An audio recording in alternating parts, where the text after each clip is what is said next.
Édition du défi 808 Bonneville aura lieu les 18 et 19 septembre prochains à Mont-Tremblant.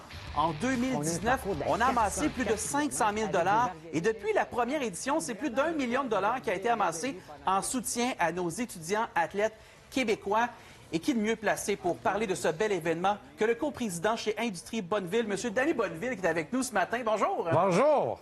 Merci d'être là. Merci de me recevoir. C'est un événement qui vous tient à cœur, hein? Tout à fait, tout à fait. Nos jeunes athlètes étudiants, pour moi, j'ai la chance de les fréquenter, de les rencontrer. C'est vraiment des leaders, une inspiration pour notre jeunesse. Moi, je crois fermement la solution dans nos hôpitaux, le désengorgement, c'est pas de mettre plus de médecins, plus d'infirmières, c'est de mettre plus de gens en santé. Donc, ça commence par avoir un leader qui nous inspire à se remettre en forme.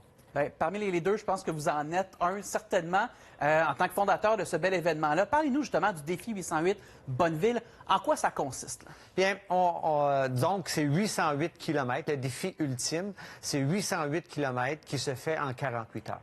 Mais on a quand même démocratisé ça. On a la possibilité, on lance le défi à monsieur, madame, tout le monde, de dire, bien, venez faire entre 115 km, 200, 400, 800, en solo, en duo ou même en équipe de 4.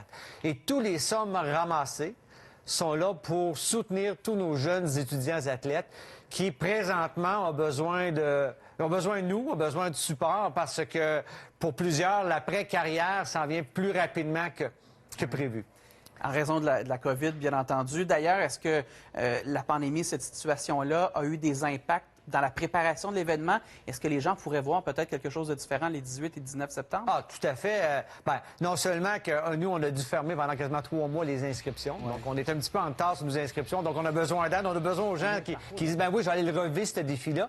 Mais oui, il va y avoir toutes sortes de normes de distanciation. Les départs vont être étalés. Et donc, on a un parcours de 400 km. Donc, la distanciation se fait quand même assez naturellement.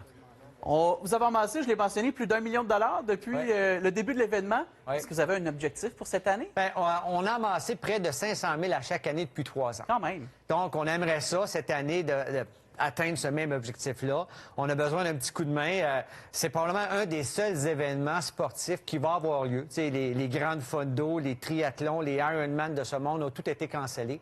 Donc, c'est vraiment un événement exceptionnel. Quand tu dis que Éric Gay vient te remettre ta médaille, ou Michael Kingsbury, ou Annie Pelletier, c'est quand même très inspirant. On dit que l'inspiration fait partie de l'ADN du défi 808 Bonneville. Venez relever ce défi-là entre 100 et 800 km sur un parcours exceptionnel. Et pour les gens que ça intéresse, ça se passe sur le web pour les inscriptions, défi808bonneville.com. Tout à fait. On vous attend. Puis on lance un petit défi aux gens de Salut Bonjour. Ben oui, on a plein de bons cyclistes ici. Il y a des bons cyclistes. On sait qu'on va avoir Jean Pelado qui va venir relever le défi avec... oui, tout à fait. De Québécois? Oui. Bien, merci beaucoup. Je pense que vous êtes un bon cycliste également. Hein? Pas si pire. Ça fait combien de temps vous pédalez, vous? Ça fait 15 ans. 15 ans? Oui. Merci beaucoup, M. Bonneville. À la prochaine. Et bonne 4e édition. Merci.